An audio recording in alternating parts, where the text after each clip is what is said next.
آپ کو کوئی اسلامی ملک ایسا نظر نہیں آئے گا جس کو اللہ نے اتنا نوازا ہو جتنا اللہ نے اس ارض مقدس پاکستان کو نوازا ہے۔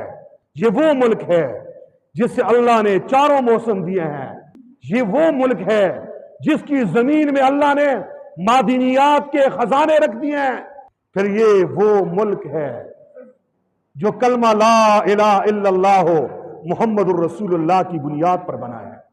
کلمے کی بنیاد پر بننے والی ریاست، پہلی ریاست وہ ریاست مدینہ منورہ تھی، اور دوسری ریاست پاکستان ہے۔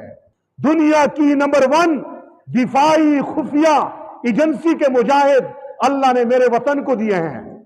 ہاں، یہ وہ ملک ہے جس کو اللہ نے وہ فوجی دیے، وہ سپاہی دیے، وہ عسکری طاقت دی، وہ دفاعی طاقت دی جو دنیا کی کسی اور ملک کے پاس نہیں ہے۔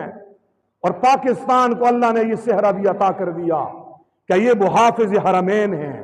پاکستان کی فوج یہ حرمین شریفین کی حفاظت کرنے کے لیے اللہ نے چنی ہوئی ہے۔